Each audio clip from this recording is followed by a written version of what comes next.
Hello there. General Kenobi. So we're on episode 3 of Obi Wan Kenobi. So Yes. this episode had quite a lot going on. It's sort of a setup for bigger things, hopefully, Yes. but That definitely had that feeling to it. quite good on its own.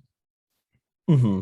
So we pick up where we left off in episode 2. So Leia and Obi-Wan arrive on this new planet, which I can't remember the name of the planet. Yeah. All I remember is Toll or whatever, but I don't think that was like Yeah. a city, like a village or something. Yeah, I don't know where that was, but yeah, they're on some like quarry planet or something. Mm-hmm. And it actually begins, I think, with Kenobi trying to contact Qui-Gon again. Yeah, I think Not, because I think it's since he knows like Anakin is alive now. yeah, that's So kind he's of the like, big overarching theme here is Obi-Wan sensing Anakin. yeah. So he tries to communicate with Qui-Gon again, fails yet again. Yes. And then he tries to go to a rendezvous point that he's supposed to be meeting somebody, and he takes Leia with him. They come up with some fake story where Leia is called Luma and Kenobi is pretending to be her father. Yeah. And meanwhile, back at the, I guess, Mustafar or something, Reva is explaining to Vader like what happened or her story of events. Like she's making it sound like Kenobi killed the Grand Inquisitor. Yeah. And Vader's like, oh, bring me Kenobi and now make you Grand Inquisitor or, something along those lines. Yeah. And so she goes out, gets into an argument with the fifth brother about their plans going forward. He's pissed off that she's talking directly to Vader and like going over his head or whatever. Yeah. And he's like, I'm going to be Grand Inquisitor. I'm next in line. Yeah. So it's more Inquisitor bickering. Yeah. And then back on the planet, Kenobi and Leia, like I said, are going to the rendezvous point. They reach the rendezvous point. Nobody's there. Mm-hmm. And so Kenobi believes that they've been betrayed. Yeah, because Kenobi like automatically believes that if they've been betrayed, like automatically. Yeah, everybody's betraying them. So he tries to make his way to the spaceport or wherever just by walking. Yeah. And then this star-nosed mole man comes driving up in like a truck. And Leia, who's not supposed to be talking at all, runs up to him and tells him like the whole story. Yeah. So he says, jump on board, I'll give you a ride. Then he's like, Empire is the best. Yeah. He's literally like, Empire is the best. Yeah, he's like some super pro government guy. Yeah. And a bunch of stormtroopers show up and he gives them a ride too, which leads to awkward conversations. Yeah, because he's like, I guess he must have done that a lot to a lot of the soldiers because they must, like, everyone knows him. Yeah. And of course, the soldiers interrogate Kenobi. Yeah, he's like, who are you? And they're looking for a Jedi. He's like, I wouldn't know a Jedi if I saw one. Yeah.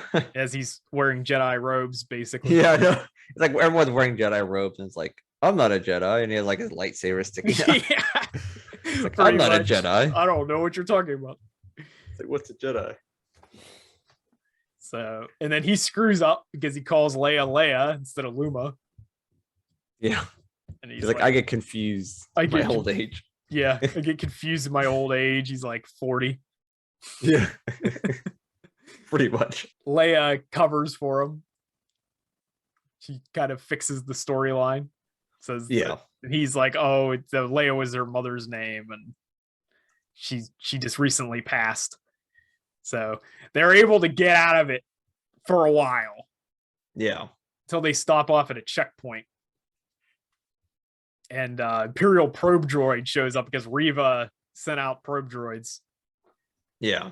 Because they know that he's like on that planet because of the manifest or something. Yeah. And the probe droid sees him and he knows it's going to identify him. So he blows up the probe droid with his blaster and then he murders everybody. Yeah, he literally just shoots everyone. He's like John Wick, just gunning people down, doing Aikido again. The person that hates blasters is like using the Yeah, he's blaster just to using kill everything. blasters all the time. He's like really good with blasters. Then he shoots some stormtrooper. A guy falls off the tower, gets cut in half by the lasers, Yeah. which is wild. Disney's really been pushing the envelope here on the violence, and It's going to be censored in the future. probably. One thing for certain, the leak that happened early on that this was going to be the lowest rated Disney show, like like PG or whatever, that was definitely a lie. Yeah, that's definitely a lie, because someone getting cut in half is not PG. Every episode's been TV-14, so that's Yeah. definitely nonsense. This might be the most violent Disney Plus show. Yeah. Especially later. So Kenobi kills everyone, and then he deactivates the force field at the checkpoint for some reason, even though they could just walk around it, because Yes. it doesn't block it. It's basically there to block the vehicles from progressing. And then a new troop transport shows up. A bunch of stormtroopers get out, and they arrest Leia and Kenobi, tell them to get on the ground. Then they all get shot, and it turns out the Imperial officer with them, the woman that was with them, is actually the contact that he was supposed to meet earlier in the field, I guess. Yeah, I think he said something about they were running a little late because of something was happening. Mm-hmm. And they couldn't make it on time, but when they got there, no one was there. So yeah, because he immediately wandered off. Yeah. He got confused and wandered off. Yeah, pretty much. So he goes with them. They go to some outpost, it's a little village or something, on the way to the spaceport, I think. And there's a cool little Easter egg scene there where he sees something drawn on the wall, and it turns out that Quinlan Vos is there, who's kind of a fan favorite with like Legends communities or whatever, because he's been there since episode 1, but he's always been like a background character. Yeah. And nobody's ever really talked about him in the movies. I guess he was a character in the Clone Wars. He had like a relationship with Asajj Ventress, I think, at some point. And so he's kind of, like I said, he's a fan favorite character. So I don't know if we'll see him in this show, but they do make mention of him. Apparently he runs like an underground railroad type situation where they like smuggle Jedi out from the Empire. Yeah. So Kenobi, this informant, and Leia are going to go down this back tunnel to escape to the spaceport, where they're going to meet with some pilot who's going to get them off world. Yeah, to go and send them back to Alderaan. Yeah, and right when they're about to do that, Kenobi gets like overwhelmed by this sense of dread. And it's very similar to like Yoda when he sensed Order 66 or whatever, where he just like almost like grabs his chest, and he's just like, oh. And it turns out he's sensing Vader, because the Inquisitors arrive, but they come with Vader. Yeah. And Disney Plus, people complain about Disney Disneyfying Star Wars or whatever, but they do not Disneyfy Darth Vader. Yeah. Because under Disney, we've got Rogue One, which was like Darth Vader as Jason Voorhees. Yeah. And then here we get it again, where he's just trying to goad Kenobi to come out. So I guess we know where Reva got her tactics from. Yeah, just kill everything. Yeah, because Vader just kills everything to get Kenobi to show himself. And he's like walking down this street, and he chokes a man, drags him out of the house with the Force, and then breaks his son's neck like right in front of the kid's mom. Yeah, well, he like kills he basically kills like 2 guys. Yeah, he kills 2 guys. He kills the husband and son right in front of the wife and mother. And then he's walking down the street. They were sand people. Yeah, must have. And then as he's walking down the street, he's like dragging this one poor person down the street as he's choking him. Yeah. It's pretty brutal. It's not like graphic, but it's brutal because he's like killing kids and stuff, which is, is Vader. Yeah. But it is enough to get Kenobi to come out. But Kenobi doesn't like obviously reveal himself, but it's enough that Vader knows where he's at and follows him. Yeah, because I think he's like, because I think since they both sense each other, he's like, I'll lead you, like, you guys go to the spaceport, I'll lead them away. So they're kind of not having to deal with Vader. Yeah. So he can get away from Vader at least. So like I said, their informant lady takes Leia. They go into the tunnel. Vader confronts Obi-Wan in an abandoned rock quarry. Yeah. Looks like they filmed on a construction site at night when the construction workers are home. Yeah, pretty much. It's kind of a lame set, but whatever. And Vader and Kenobi fight, but it's not really an action fight. It's more of like an emotional story beat told through a fight. Yeah, like normal lightsaber duels should be. Yeah, because I guess it's like kind of original trilogy lightsaber fight. Yeah, where it's more storytelling than it is cool action. There's no cool flips or fast movement or anything. Kenobi's barely there. Yeah, he's like struggling against Vader, which obviously Vader is like more powerful, probably because he's been using the Force and like working on like still training with his Force powers. And Kenobi's like emotionally destroyed. Yeah, because he's like he just found out Anakin Skywalker's still alive. Yeah, now he's fighting him. Fighting him. Yeah, Vader's not even trying. Like Vader's definitely toying with him. He's like fighting him one-handed, and like he could have killed Kenobi easily at any time, and he doesn't. Yeah. And Kenobi's like, actually, like I am the master. Yeah, basically. Kenobi's like actually struggling to fight him, and Vader's barely doing anything. And Vader chokes him with the Force.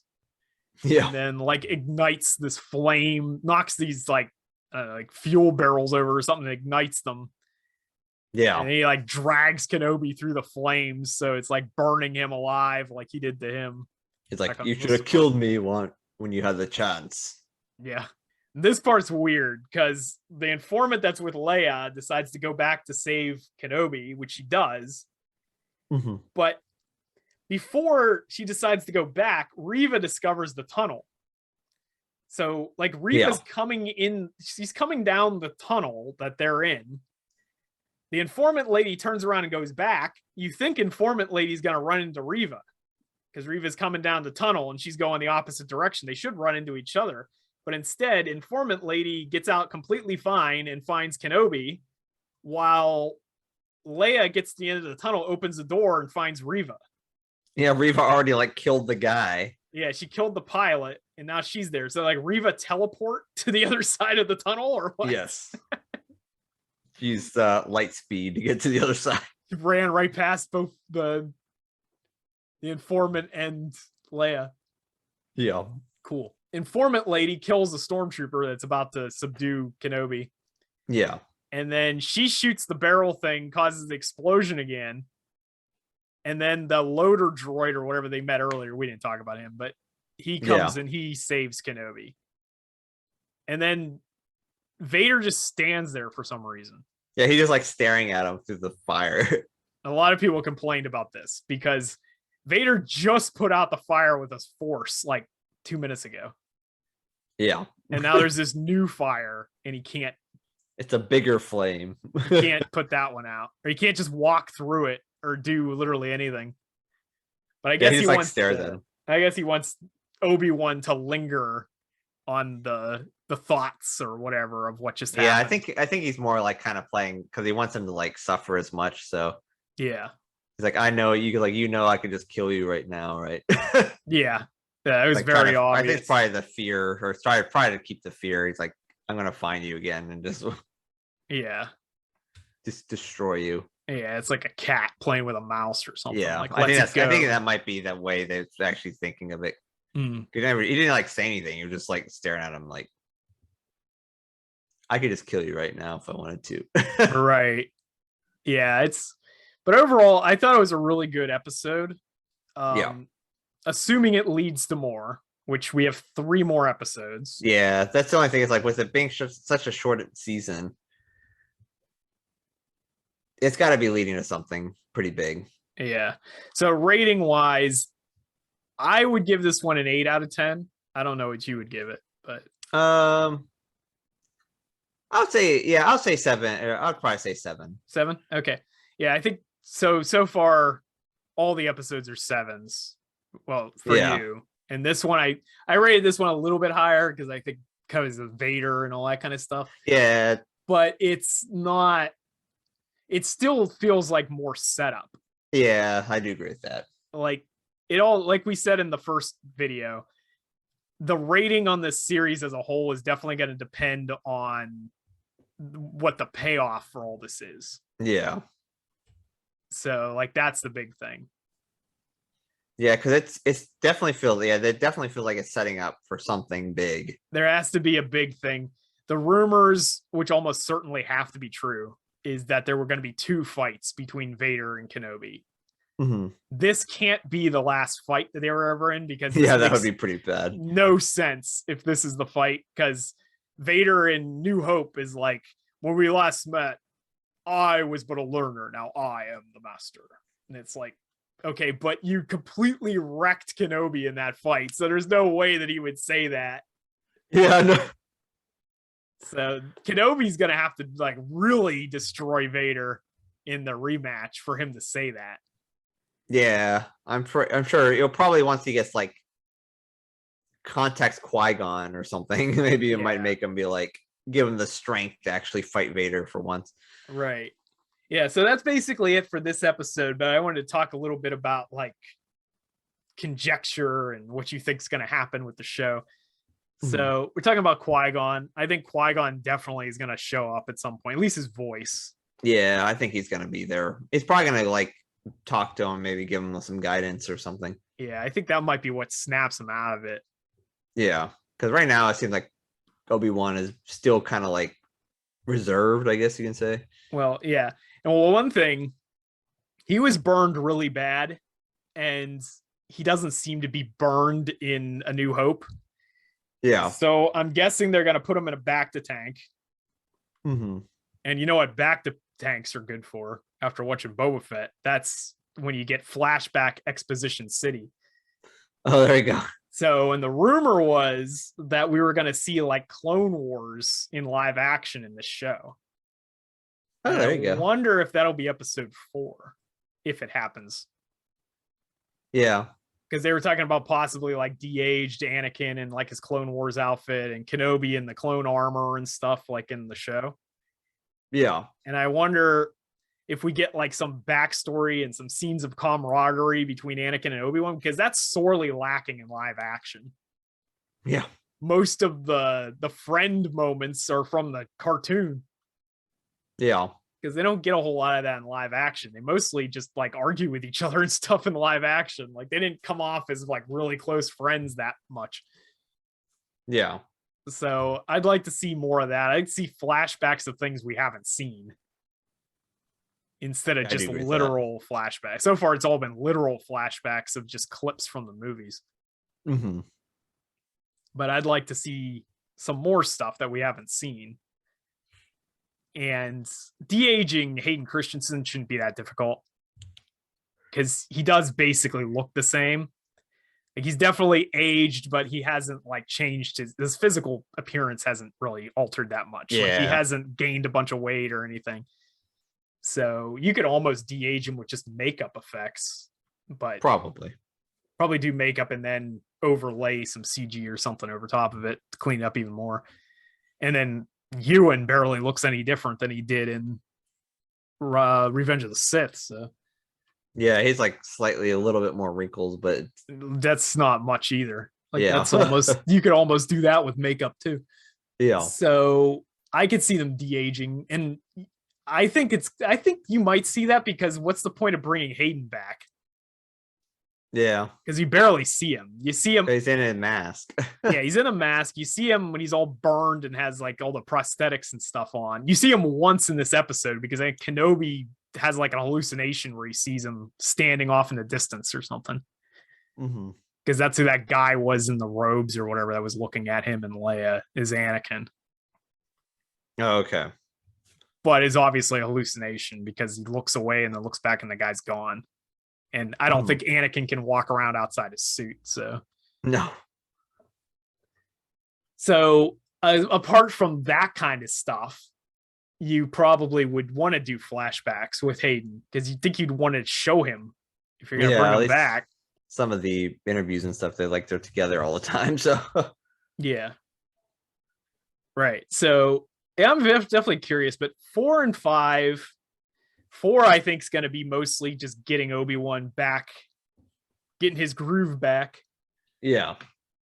because he's gonna have to commune with Qui-Gon. I think that's when you're gonna get the flashbacks, because he's definitely gonna be focused on Anakin now. Yeah. Because it didn't make much sense to do flashbacks before, because he wasn't concerned with Anakin other than just general PTSD. Yeah. He wasn't concerned with Anakin until Reva mentioned his name at the end of episode 2. And now he's focused. Now he's like obsessing over Anakin. And then he just met him. Yeah. So now he just got his ass kicked by him. Yeah. So I think if he's having nightmares in a bacta tank or something, they're going to be mostly focused on Anakin. Mm-hmm. So I think that's where you would see the flashbacks, if you're going to have flashbacks, would be this episode. Yeah. And then whatever Reva is going to do with Leia, that'll be in this episode too. Yeah, they'll probably do the setup or whatever she's planning. And then I don't know what episode 5 is going to be. Episode 6 is probably going to be the rematch. Yeah, that's most likely. Because I don't see why you wouldn't save that for the final episode. Yeah, because that's like the climax and stuff. So and that's got to be a damn good fight, or else they're in trouble. Yeah. Another thing I don't like is they're not using the music from the prequels. Yeah, they really should do that. And this fight doesn't really call for it because it doesn't fit. But if they do have an epic rematch, they better have like the music they had when they fought on Mustafar or something. Yeah. Like that would be really cool, assuming it's actually like an epic fight. Yeah. Which it should be. And then we're going to have to address the rumors at this time. We briefly talked about in the movie news, if you check that out. But there's some rumors floating around that they're going to rework the original ending of this show so that they could potentially do a season 2 of Kenobi. I don't know how I feel about season 2 of Kenobi. Yeah, I think it's all dependent on how that ends. Yeah. I would imagine. Because if they drag this out to multiple seasons, and if it's Kenobi fighting Vader, like it's going to turn into a parody of itself. Yeah. If like fighting Vader. Vader and Kenobi fought like 38 times between now and A New Hope. Yeah. Vader's like, when we last met, I was but a learner. Now I am the master. And turns out the last time they met was 2 weeks prior. Yeah, just fighting. Every time there'll be like a fight, a big battle or something, they'll see each other and it'll just turn into like the giant chicken from Family Guy. Yeah, pretty much. The whole plot just falls to the wayside so Vader can fight each other again. Yeah. The only thing I could think of that could possibly top Vader, I don't know if this would top it, but bringing like Maul back maybe. Yeah, I think it probably should just do that. Put Darth Maul back in there. Yeah, or have Kenobi do other stuff. Mm-hmm. What they could do instead of a season 2 also is they could just fit Kenobi into other stories that are in the same timeline. Like they did with Book of Boba Fett. How like Mandalorian just showed up and took over Book of Boba Fett. Yeah, just have Kenobi show up and just do Kenobi again. Kenobi hijacks the Andor show for like 2 episodes or something. Yeah. Like whatever else is set in that period. You could just have Kenobi come back for that, I guess. Yeah. Yeah, I don't know what they're going to do with that. If that's even true, we'll see. Mm-hmm. But it was the the most watched Disney Plus premiere, though. Yeah. So I do think there's a strong possibility they're going to try to continue Kenobi stories. And I'm here for more Ewan as Kenobi for sure. It just depends. They need to come up with some decent stories for it, though. Yeah, I think it would all have to be the story and what they actually tell. Because if it's like the same rehash again and again, I don't think it's going to do very well. Just fighting Vader over and over and over again. Yeah. Okay, so I think that's going to do it for our review of episode 3 of Obi Wan Kenobi, which was cleverly titled Part 3. Yes. So it's very, very good. Great naming scheme on the titles. Yes. So we'll be back again next week, hopefully, for Part 4. Yes. We'll see you then. See you.